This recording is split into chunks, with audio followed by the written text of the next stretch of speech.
శ్రీ గురుభ్యో నమ. భగవద్గీత 3వ అధ్యాయం 25వ శ్లోకాన్ని ఈవేళ మనం అహంకార రహితులై భక్తి శ్రద్ధలతో పరిశీలన చేసుకున్నాం.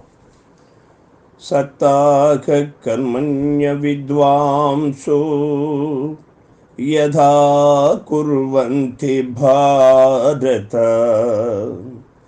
కుర్యాద్విద్వాంస్తథా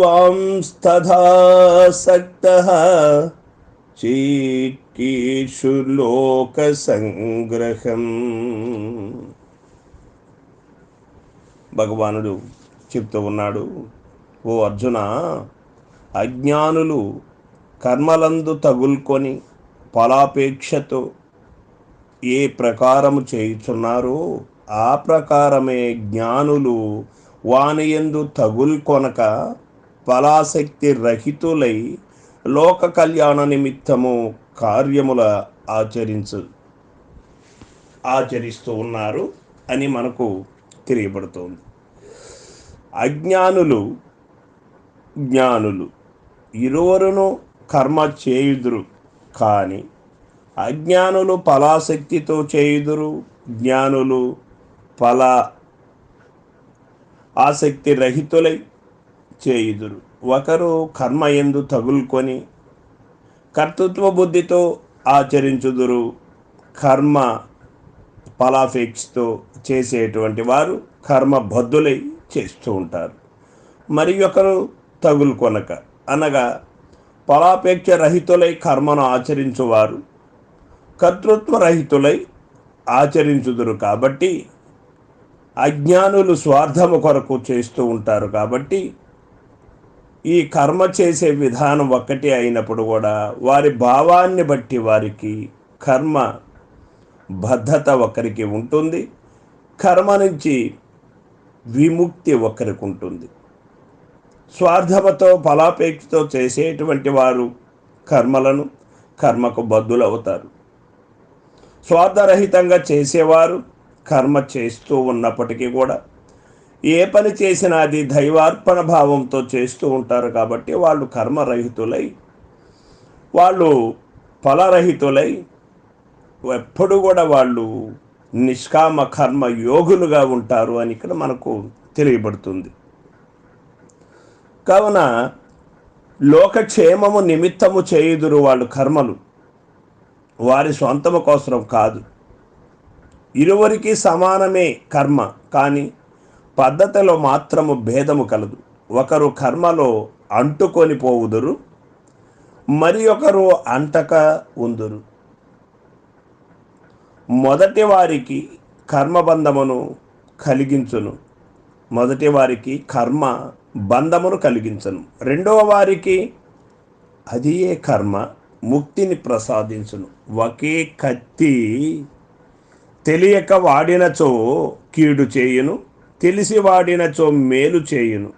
ఒకే అగ్ని తెలియక వాడినచో శరీరమును కాల్చును, తెలిసి వాడినచో వంటకు మనకు అన్ని రకాలుగా కూడా ఉపయోగపడును. అట్లే కర్మ ఒక గొప్ప ఆయుధము వంటిది. దానిని పట్టుకొనుట, ఉపయోగించుట ముందుగా పెద్దల యొద్ద నేర్చుకొనవలెను. అప్పుడే అయ్యది సంసార బంధ విముక్తి అను లక్ష్యమును సాధించగలరు. కర్మ అను ఈ గొప్ప ఆయుధము నెట్లు ప్రయోగించవలెనో గీత అచ్చటచ్చట భగవానుడు అందరికీ తేట తెల్లువుగా నేర్పుతున్నారు. కర్మ అను ఆయుధమును మూల పెట్టవలదు.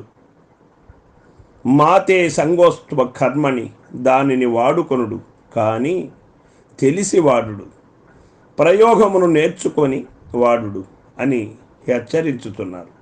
ఈ శ్లోకమును ఆ ప్రకారం ప్రయోగమెట్టిదో చక్కగా వివరింపబడినది.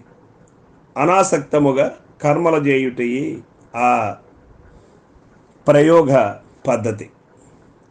చికీర్షు లోక సంగ్రహం అను పదము వలన లోకహితమునందు భగవానునకెంత ప్రీతియో విదితమగుచున్నది. భగవత్ ప్రీతికరమైన అట్టి లోక కళ్యాణమును సాధించుట వివేకవంతుని విద్యుక్త ధర్మము. తాపత్రయాగ్నిచే సంతప్తులకు ప్రాణి కోట్లను తరింపజేయుటకు ఏ ఒకంత సహాయ మనగూర్చునను అది చాలా గొప్పదే అవును కదా. కావున విద్వాంసుడగు వాడు జ్ఞాని అనాసక్త కర్మాచరణ ద్వారా లోకహితమును సాధించవలెనని భగవానుడి శ్లోకమున ఆదేశించుతున్నారు. వారిని చూచి తక్కిన వారును నిష్కామ మార్గము అవలంబించి తరించుటకు వీలుండును అని మనకు తెలియబడుతుంది. భారత అను పదముచే అర్జునుని అప్పుడప్పుడు సంబోధించుచు భగవానుడతని ఉత్సాహమును రేకెత్తించుతున్నారు. ఆ పదమునకు భరతవంశమును జన్మించినట్టి అను అర్థం ఉన్నప్పటికీ ఇంకొక చక్కని అర్థమును కలదు. భా అనగా ప్రకాశం, రత అనగా ఆసక్తి కలవాడు అని అర్థం. ప్రకాశమునందు ఆసక్తి కలవాడు భారతుడు. ఓ అర్జున, లిమ్ము, అజ్ఞానాంధకారమును పోగొట్టుకొని జ్ఞాన దీప్తి యందు నిరతుడవు కమ్ము అని బోధించుట అగును అని మనకు తెలియబడుతూ ఉన్నది. ఏ మనిషి అయినా ఈ అజ్ఞానం అనే కారు చీకటిని పారద్రోలుకోవాలి అంటే జన్మ పరంపరలుగా వస్తున్నటువంటి ఈ జన్మ దుఃఖం, జరా దుఃఖం, జాయా దుఃఖాన్ని మనం పునః లేకుండా చేసుకోవాలి అంటే సద్గురుమూర్తి శరణు వేడవలసినది. సద్గురుమూర్తి నీ యొక్క ఈ త్రివిధమైనటువంటి తాపములను పూర్తిగా నశింపచేయి. ఆయనకే చెల్లది, ఇంకెవరికి సాధ్యం కాదు. ఆది దైవికము, ఆది భౌతికము, ఆధ్యాత్మికము అనే ఒక తాపత్రయములను ఆ భగవానుడు మాత్రమే తొలగించగలడు.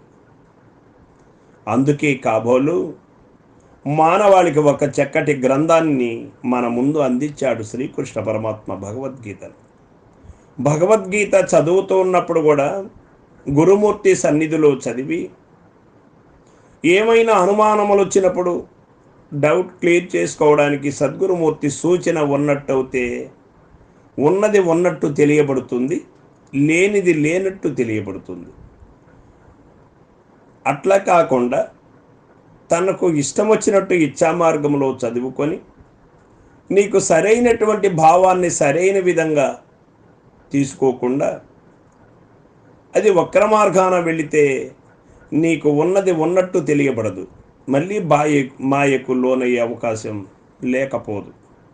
అందుచేత సద్గురుమూర్తి కరుణా కటాక్షములతో గీతని పఠించినచో అందులో ఉన్నటువంటి భావములు తెలియబడి నీవెవరో, నీ జన్మ రహస్యమేమిటో సద్గురుమూర్తి తెలియచేయగలడు.